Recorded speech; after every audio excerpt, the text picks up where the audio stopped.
Querido irmão, querida irmã, graça e paz. Meu nome é Jefferson Pereira e eu sou pastor efetivo da Igreja Presbiteriana de Tupã. A mensagem a seguir é uma síntese do nosso culto do último domingo. Que você seja abençoado grandemente. Caso você queira mais material como esse, você pode estar acessando www.ipbtupan.com.br. Que Deus te abençoe em nome de Jesus. Lucas, capítulo de número 10. Você pode tomar seu assento. Versículo 25 ao versículo 37.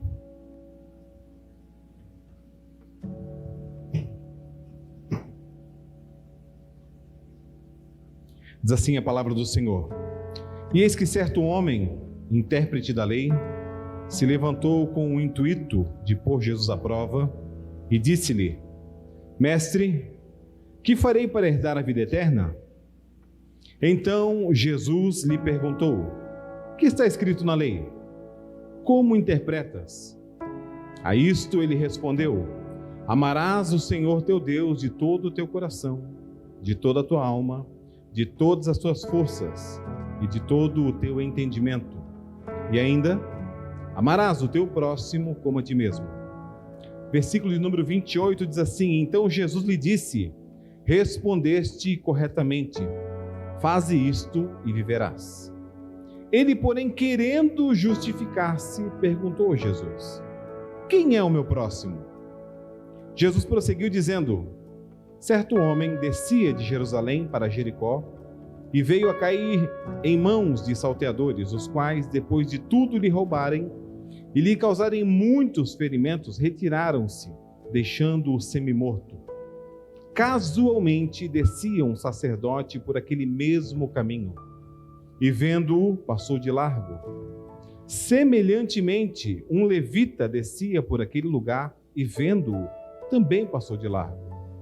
Certo samaritano, que seguia o seu caminho, passou-lhe perto e vendo-o, compadeceu-se dele.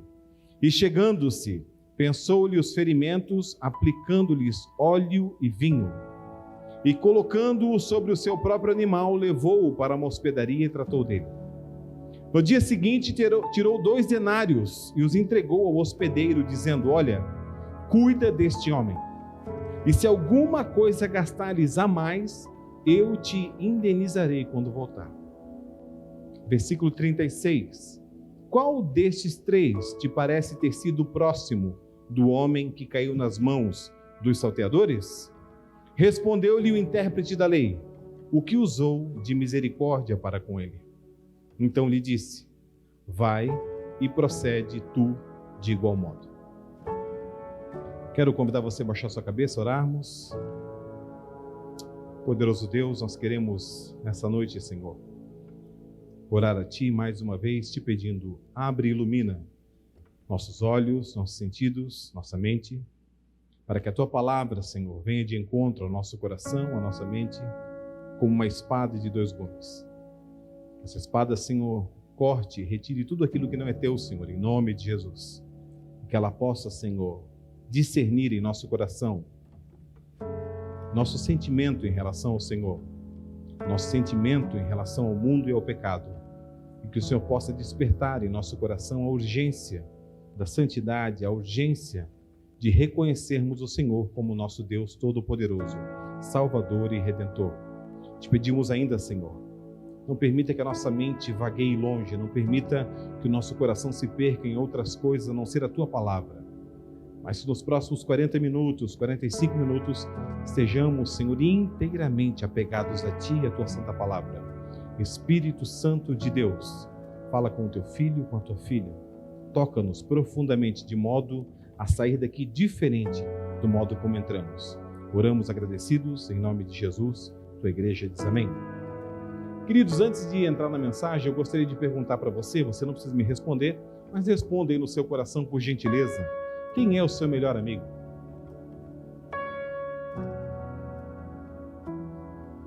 Quem é o seu melhor amigo? Você tem um melhor amigo? Nós vivemos em dias difíceis, né? Vou falar algo aqui, não quero que a Lana fique brava comigo, mas às vezes, né, o meu melhor amigo é o meu pet, né? Meu pet é o meu melhor amigo, né?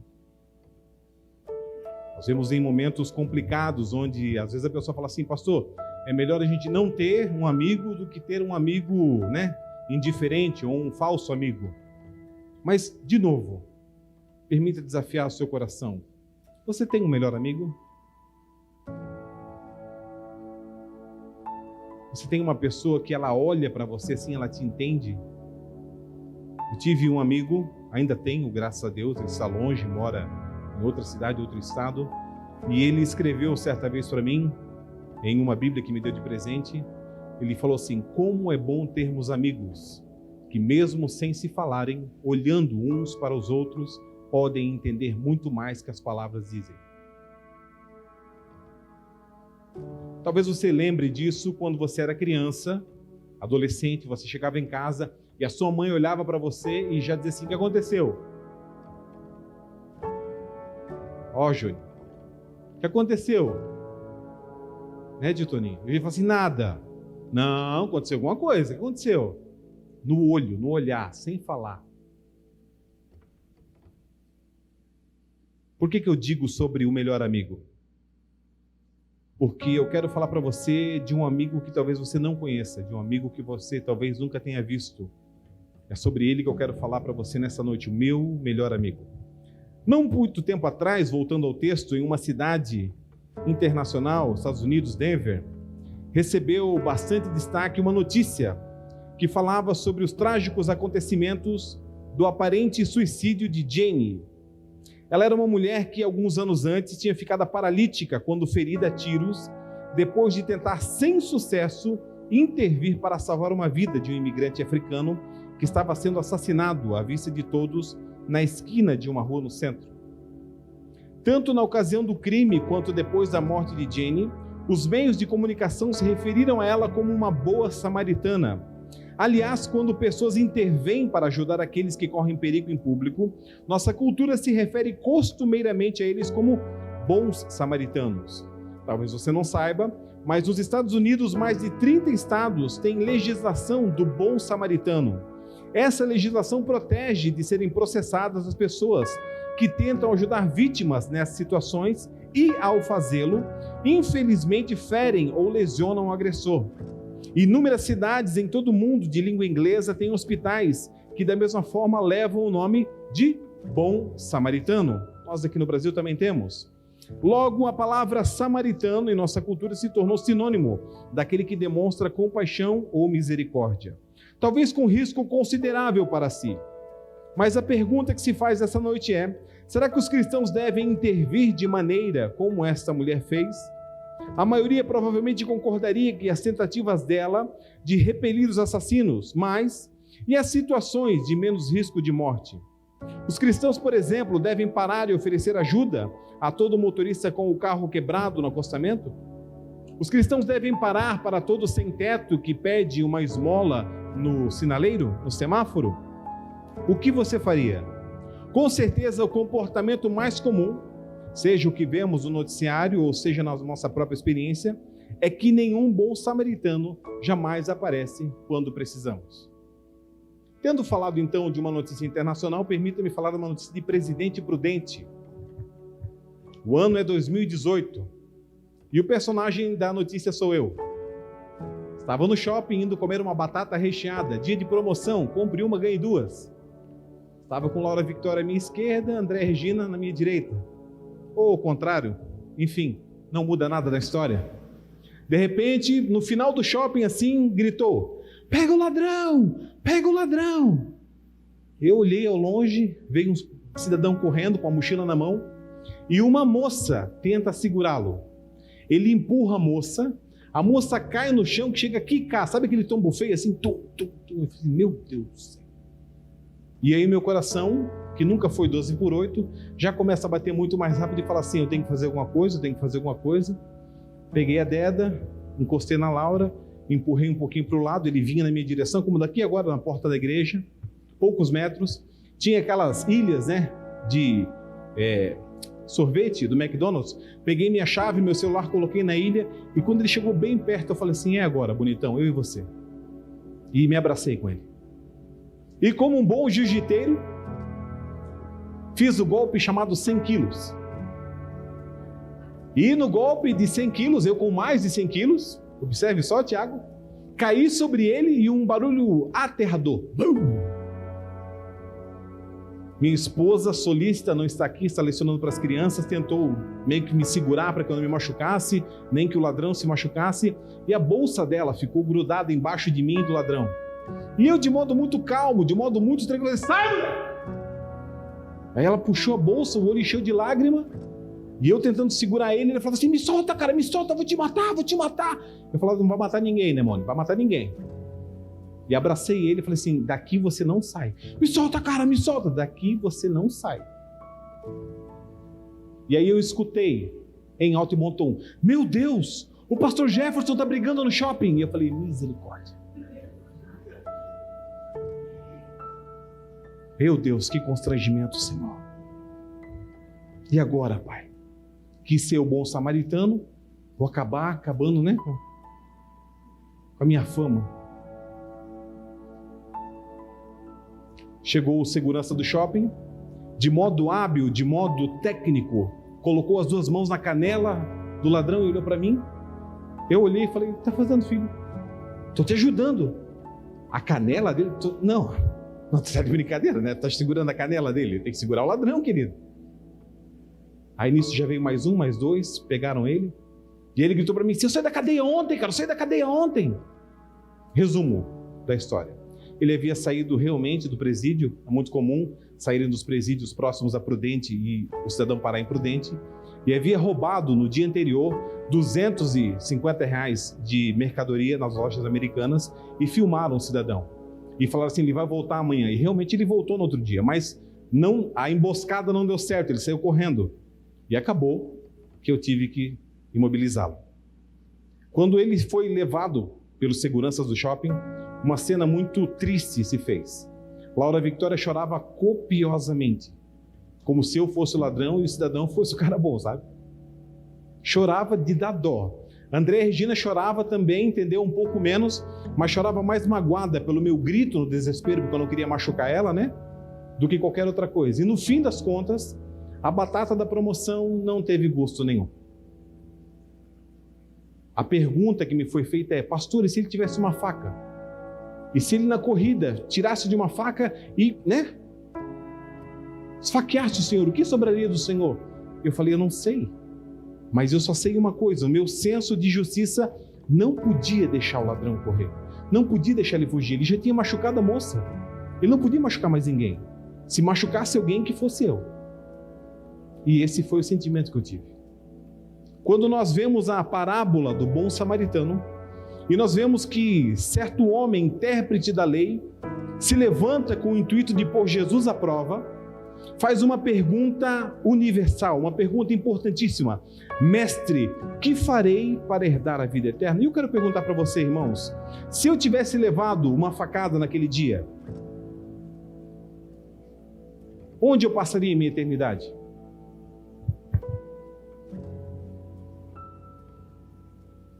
Pastor, só Deus sabe. Assim, pastor, biblicamente, né? Olhando que a árvore se reconhece pelos frutos, a gente pensa que, né, o senhor ia estar no céu. Mas vai que o senhor é um bom ator, né? Vai que o senhor é uma fraude. Sabe por que eu pergunto isso, irmãos? Porque esta pergunta, que farei para herdar a vida eterna, é uma pergunta sincera. E uma pergunta que eu e você precisamos fazer agora, aqui e agora.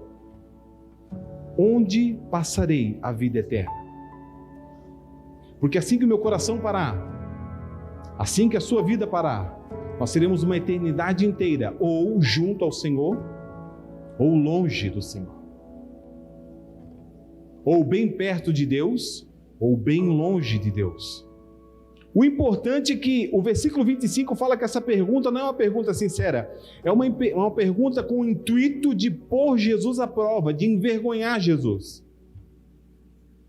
E observe, irmãos, que a estrada de Jerusalém para Jericó, que a história conta, cujos resquícios, se você for hoje a Jerusalém, ainda podem ser avistados em uma mesma rodovia que segue praticamente o mesmo trajeto, descendo cerca de 900 metros, ou apenas 27 quilômetros ainda em um terreno bem acidentado, inóspito, era notoriamente perigosa, com ladrões costumeiramente se escondendo e ficando à espreita de pessoas vulneráveis, que talvez não fizessem parte de uma caravana maior de viajantes.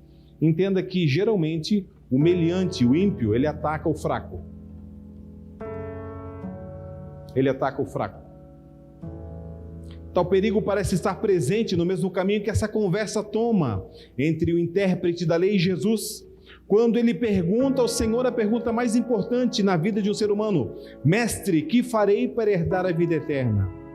Como já disse, é claro que o objetivo final do intérprete é pôr Jesus à prova. É interessante, irmãos, que o entendido da lei deve ter ficado surpreso quando Jesus o remeteu aonde? A lei, cujo professor e mentor era ele, afinal chamado mestre da lei. O que Jesus diz? O que está escrito na lei? Como tu lês? E a resposta que o mestre da lei retira contém a mesma compilação do mandato do amor de Deus que nós lemos na liturgia desse culto, Deuteronômio 6,5. Amarás, pois, o Senhor teu Deus de todo o teu coração, de toda a tua alma e de toda a tua força. Semelhantemente, em Levítico 19:18, não te vingarás, nem guardarás ira contra os filhos do teu povo, mas amarás o teu próximo como a ti mesmo. Eu sou o Senhor. Jesus, mais tarde você pode ver durante a semana, lá na sua Bíblia, Mateus 22, Marcos 12, ele explica como isso significa o maior mandamento, como funciona para mim e para você. E é importante que Cristo falou o quê?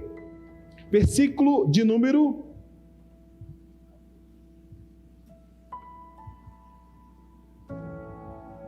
Perdão, irmãos, eu não trouxe meu óculos nessa noite, como vocês podem ver. 28. Então Jesus lhe disse: respondeste corretamente, faze isto e viverás. Mas ele não fala, faze isso e viverás eternamente. É importante ressaltar, Cristo responde, faz isso e viverás. Mas e para viver eternamente? Eu preciso fazer coisas? Eu preciso seguir regras? Eu preciso cumprir rituais? O que é que a Bíblia me ensina hoje?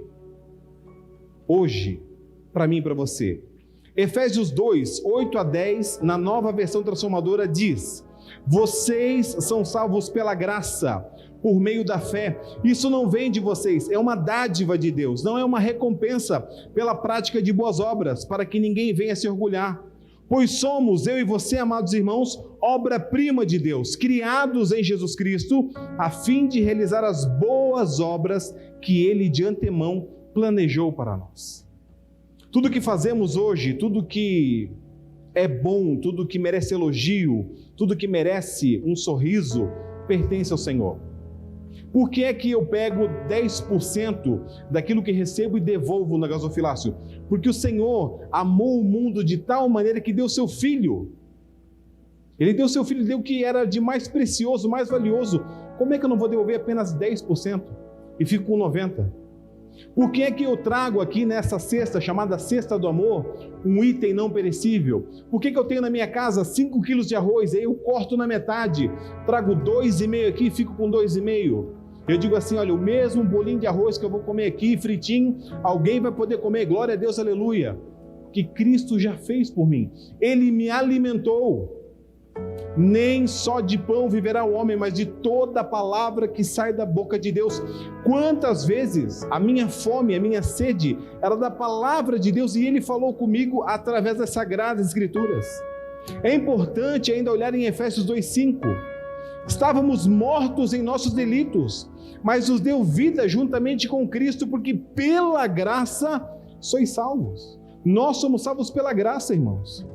Romanos 3,24, sendo justificados gratuitamente por sua graça, mediante a redenção que há em Cristo Jesus. 2 Timóteo 1,9, nos salvou, nos chamou com santa vocação, não segundo nossas obras. Nós não ajudamos o Senhor, não fizemos nada para merecer isso, mas conforme a sua própria determinação e graça que nos foi dada em Cristo Jesus antes dos tempos eternos. É preciso então o quê? Vi essa frase essa semana e anotei para falar para você aqui. É necessário uma percepção um pouco mais detida, mais cuidadosa das coisas.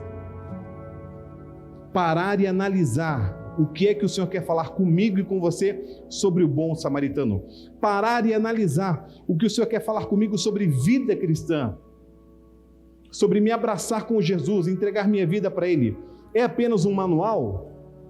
É apenas uma religião? É apenas uma denominação? Posso dizer o quê? Graças a Deus sou batista. Graças a Deus sou da igreja do Evangelho Quadrangular. Graças a Deus sou da igreja Assembleia de Deus. Graças a Deus sou presbiteriano. Ou posso dizer, graças a Deus fui salvo por Cristo Jesus. O Senhor me alcançou. O Senhor me livrou, me libertou. O Senhor viu dentro do meu coração minhas necessidades. Eu já tinha uma ampla formação, já tinha um grande arcabouço. Eu conhecia, eu lia, eu assistia, eu ouvia. Mas quando Jesus chegou, a minha vida foi transformada de dentro para fora. Volte ao texto comigo, por favor, mantenha aberto aí.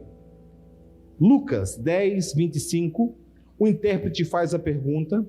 Lucas 10, 26, o Senhor demonstra a lei para ele. Lucas 10, 28, respondeste corretamente, faz isso e viverás. Lucas 10, 29, ele, porém, querendo justificar-se, perguntou a Jesus, quem é o meu próximo? E agora eu pergunto para você, quem é o nosso próximo? Quem você ama? Quem é seu amigo? A quem você dá atenção? Quem é que você atende com desdém? Alô? Oh, tudo bem? Sim, não? Pode falar, pode. E quem você atende com gosto? Rapaz, que bênção, que ligação boa, que grata surpresa. Certo homem descia de Jerusalém para Jericó e caiu nas mãos de salteadores, os quais depois de tudo lhe roubaram e lhe causaram muitos ferimentos. Retiraram-se deixando semi-morto.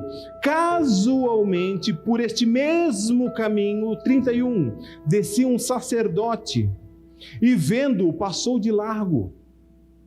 Semelhantemente, um levita descia por aquele lugar e também passou de largo. Pessoas que eu achava que poderiam me ajudar, pessoas que eu semi-morto, um olho meio que aberto, um fechado pelo soco, pelo murro, pelo espancamento, caído, ensanguentado, olhei de longe, nem sequer parou. Digo isso por quê, irmãos? Porque eu vou fazer 50 anos daqui a alguns anos, né? Poucos ou muitos, você não vai saber ainda. E eu tenho analisado a quantidade e a qualidade dos meus relacionamentos e perguntado ao Senhor se eu tenho feito tudo o que eu posso como bom cristão, como sal e luz, para valorizar as pessoas que estão perto e longe de mim. Lembro-me como se fosse ontem, no final da 7ª U, Colégio Maestro Francisco Manuel da Silva, um griteiro, um pampeiro, passamos de ano, aleluia! Um escrevendo na camisa do outro. Minha mãe vai me matar, mas escreve teu nome aí. E prometíamos uns aos outros, rapaz, eu vou te levar para a vida inteira.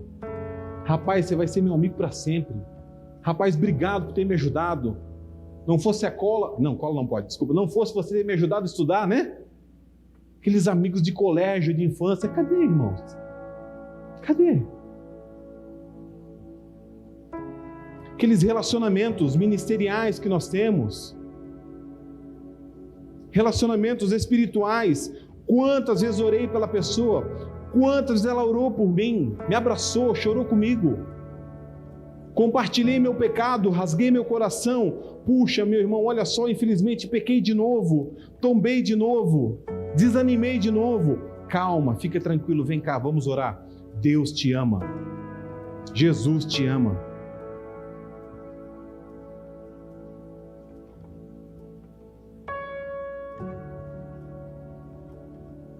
semelhantemente, casualmente, o mesmo caminho. 33 a sua Bíblia, certo samaritano que seguia o seu caminho.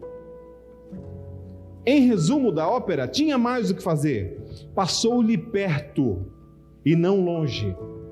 Viu, não virou o rosto e compadeceu-se dele. O que é se compadecer, irmãos? O que é se compadecer de verdade? O que é o teu coração assim raptado? Não, eu preciso fazer alguma coisa, eu preciso fazer algo. Eu preciso, eu não posso. Pega o ladrão! Rapaz, eu tenho que fazer alguma coisa aqui, eu não posso deixar passar. Se passar, eu não vou me perdoar nunca.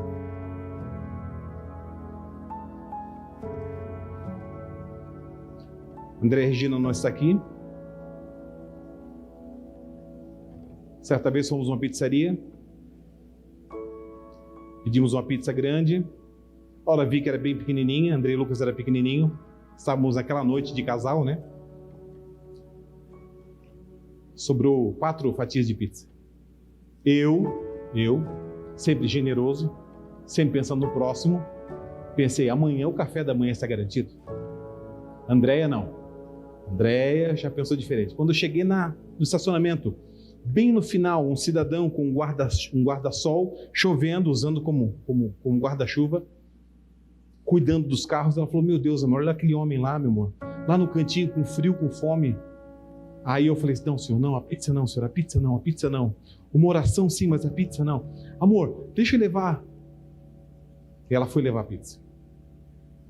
Ela chegou no canto, encostou no ombro do homem, ofereceu a pizza para ele, e não voltava mais.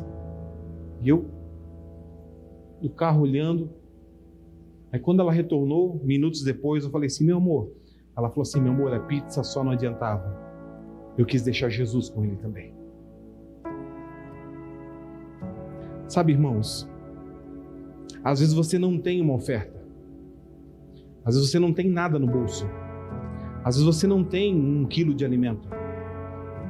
Às vezes você realmente está despreparado. Mas você tem algo muito precioso, que é o seu relacionamento com Deus. As sagradas escrituras na ponta da sua língua, bem forte no seu coração, a ponto de poder proclamar a glória de Deus. E dizer, meu irmão, não tenho ouro nem prata, mas o que eu tenho te dou, em nome de Jesus, seja abençoado.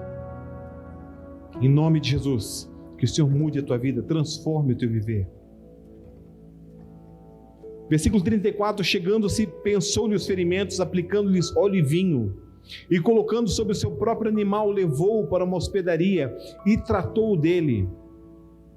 O texto não fala entre o versículo 34 e 35, eu penso que ele passa a noite toda cuidando dos ferimentos, cuidando de alguém com febre, cuidando de alguém gemendo com dor.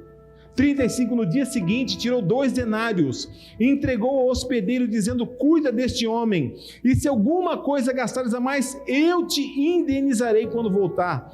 Esse homem tinha crédito, esse homem tinha honra, esse homem pode ser comparado a Paulo, escrevendo a Filemão, quando Onésimo rouba a Filemão, quando Onésimo causa, entender, um prejuízo a Filemão, Paulo fala assim, olha, e se ele te fez algum prejuízo, eu, Paulo, escrevo de punho, eu o pagarei, para não te dizer que tu deve a tua própria vida para mim. Mesmo a dívida de Filemão, para com Paulo sendo muito maior, Paulo se coloca sobre a responsabilidade de pagar a dívida de Onésimo. Irmãos, qual foi a última vez que você se propôs a pagar a dívida de alguém? A perdoar a dívida de alguém?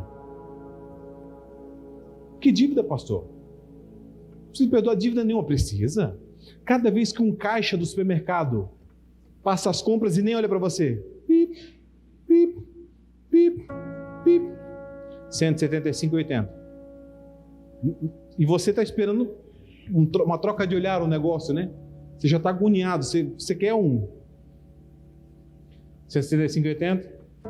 Aí você fala assim, crédito, pode passar. Você fala, nossa, como fui mal atendido. Ou quando você chega num lugar e quer comprar algo e a pessoa não tem, mas ela quer te vender uma outra coisa que você não precisa, e fica bravo também. Ou quando você presta um ótimo atendimento, um ótimo relacionamento, mas a pessoa ela dá as costas e foi embora. Você fala assim, mas ela foi embora ou ela vai buscar alguma coisa no carro? Eu não sei ainda, né? São dívidas que você precisa nos perdoar, irmãos. São coisas que eu não posso trazer comigo, eu não posso carregar comigo. Por quê? Porque o Senhor me alcançou. O versículo 36 me dá um outro desafio, ele fala assim, qual destes três te parece ter sido próximo do homem que caiu nas mãos dos salteadores? Eu e você somos o próximo desse que caiu na mão do salteador? Eu e você fazemos a diferença hoje lá fora? Pastor, mas o senhor acabou de ler lá em Efésios, o senhor acabou de ler em Romanos, que a salvação não é por obras, que diferença que eu tenho que fazer? Ok. Como está escrito? E como tu interpretas? Abra aí Tito 3, por gentileza, na sua Bíblia. Tito, capítulo de número 3. Lembrando que a palavra de Deus, ela é inerrante e ela é, na verdade, sobrenatural. Toda a Escritura é inspirada por Deus, inerrante, infalível e inspirada. Tito 3:8. O apóstolo Paulo, escrevendo, diz: fiel é esta palavra, e quero que no tocante a estas coisas, faças a afirmação confiadamente, para que os que têm crido em Deus sejam solícitos na prática de boas obras. Por que, Paulo? Porque estas coisas são excelentes e proveitosas aos homens. Solícito para boas obras. Pastor, mas se eu der esses R$2 aqui no semáforo, se eu der esses R$5 aqui no semáforo, se eu der esses R$10 aqui no semáforo, eu tenho certeza que esse sem-teto aqui, ele vai gastar em bebida, ele vai gastar em droga. Você tem certeza? Tenho certeza. Como você tem certeza? Ok, então você quer ajudar de uma maneira diferente, não quer que ele compre droga nem bebida? Perfeito. Moço, o que eu posso fazer por você? Não precisa de dinheiro. Você está com fome? Eu estou com fome. Só um pouquinho. Você vai lanchar comigo. Vamos lanchar junto, eu e você. Porque enquanto você come, eu quero te falar de um Jesus que breve vai voltar para buscar sua igreja. Não é dar o lanche para ele, tá, irmãos? É investir a sua vida na vida dele e conversar com ele e falar do grande amor da sua vida, que é Cristo Jesus. Versículo 14 de Tito 3. Agora, quanto aos nossos, que aprendam também a distinguir-se nas boas obras a favor dos necessitados, para não se tornarem infrutíferos. Irmãos, isso é importante para mim e para você, por quê? Porque eu tenho que entender o conceito de graça. Graça é o favor imerecido, é o ato soberano do Senhor a salvar seus eleitos, predestinados antes da fundação do mundo, mas alcançados pelo favor do Senhor através da pregação do Evangelho, no tempo exato de Deus. Ao mesmo tempo, observemos, irmãos, que o modo de vida que temos agora se baseia no principal ensinamento da parábola do bom samaritano, que é: devemos estar prontos para ajudar a qualquer um que precisar. O versículo 33 afirma que quando o samaritano viu um homem ferido, teve compaixão dele. Novamente pergunto, compaixão do que, pastor? Quando olhamos para a história, somos lembrados que em nosso mundo, em nosso meio, aqui em Tupã, ali em Acri, ali em Herculândia, ali em Marília, há pessoas ao nosso redor que precisam de misericórdia física, emocional e espiritual. Talvez você tenha essa experiência um dia desses. Vai evangelizar, Bíblia na mão, coração cheio de esperança, versículos decorados, memorizados na mente. Amém. Pronto. E aí você chega na pessoa, mas quando você bate na porta dela e ela abre a porta, você encontra miséria, encontra dor, encontra enfermidade, e você fala para você mesmo: eu trouxe o que há de mais valioso para essa casa. mas essa casa precisa ainda mais do que eu trouxe nesse dia. Permita-me exemplificar. Em Pariquera-Sul, uma cidade do interior de São Paulo, subimos um morro para evangelizar. Bati a porta da casa, a moça abriu a porta, olho roxo, 2 crianças gripadas, sujeira, miséria. E eu tinha Jesus, mas o que eu queria? Eu queria uma cesta básica, o que eu queria? Eu queria roupas para as crianças, o que eu queria? Eu queria um remédio. Que Deus possa nos dar a graça de, como o samaritano tinha ali, vinho e óleo, possamos levar bálsamo para essas pessoas que precisam. Quais são as aplicações dessa parábola para mim e para você, meus irmãos? Primeira aplicação: com um homem caído na vala, aprendemos que precisamos estar dispostos também a receber ajuda. Porque muitas vezes eu quero ajudar, mas receber ajuda eu não sei.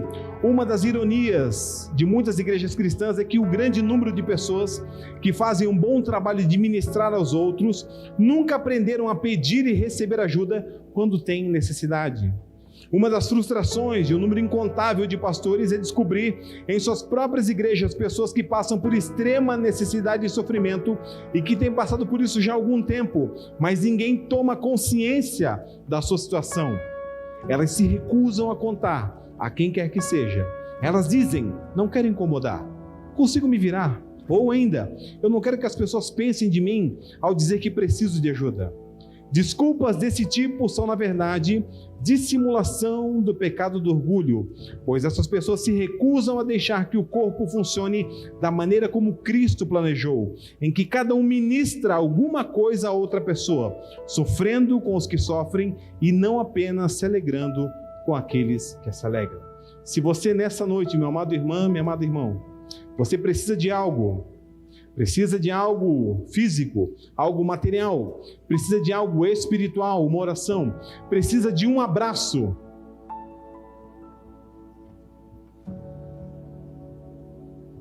Desabafar, reclamar.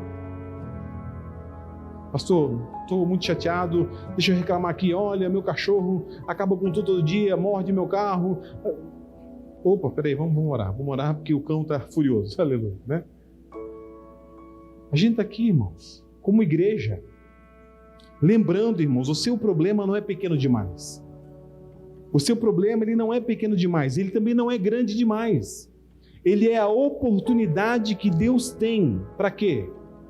Para que eu possa fazer diferença na sua vida, para que o meu irmão possa fazer diferença na sua vida, para que possamos proceder de igual modo, como bom samaritano.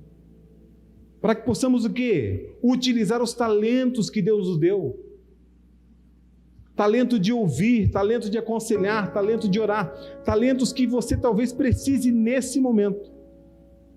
Com o bom samaritano também aprendemos, irmãos, um grande desafio, que devemos oferecer ajuda ao pior de nossos inimigos. Ao tornar o samaritano o herói dessa passagem, Cristo talvez esteja respondendo à pergunta feita no título desse sermão. Ao afirmar que o inimigo de alguém é o próximo mais importante de todos, especialmente se o objetivo é descobrir se o cristianismo nos tornou pessoas que são significativamente diferentes dos não redimidos. Eu faço diferença, eu sou sal, eu sou luz. Por último, e concluindo minha mensagem, quem é você nessa história? Quais são os personagens que você vê aqui? Você vê aqui o sacerdote, você vê aqui o levita, você vê aqui o bom samaritano, você vê aqui a vítima. Quem você é? Porque muitas vezes eu fui o ladrão e o espancador, que deixei alguém caído no meio da rua e fui embora. Fui eu que dei o soco no meio da boca ao dizer que eu tinha salvação e que a pessoa ia para o inferno. Fui eu que magoei profundamente ao me achar melhor e mais soberbo, conhecendo versículos de cor que a pessoa nem fazia ideia que existiam. Fui eu que, na minha soberba e arrogância, não dei a atenção necessária para aquela pessoa. Irmãos, quem é você nessa história? Com quem você se identifica? Porque independente de quem você se identificar nessa história, Eu quero te oferecer nessa noite um melhor amigo que talvez você nunca tenha visto. Nós temos representações lúdicas, temos vitrais, temos obras de arte, temos telas mostrando Deus Criador. Temos telas, temos obras de arte mostrando Jesus. E nós temos muito pouco mostrando sobre o Espírito Santo. Deixa eu te mostrar um melhor amigo nessa noite.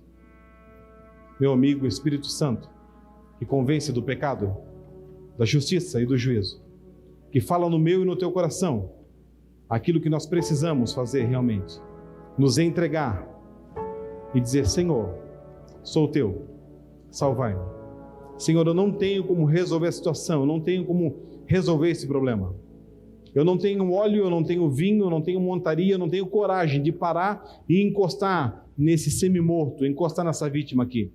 Eu não quero ficar impuro, eu não quero me meter nisso aqui, talvez seja um problema. E se a polícia chegar e eu estiver aqui tratando dele e achar que fui eu que bati?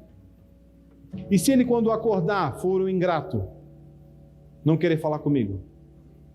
Deixa eu te apresentar nessa noite a oportunidade de entregar sua vida para Jesus Cristo. Não te ofereço nessa noite um manual de regras da Igreja Presbiteriana. Te ofereço nessa noite a oportunidade de você reconhecer Jesus Cristo como teu Senhor e Salvador. E dessa maneira ter o teu nome escrito no livro da vida. E saber que jamais algo pode apagá-lo de lá. Saber que você tem uma caminhada proposta por Deus na tua vida, de vida e vida em abundância.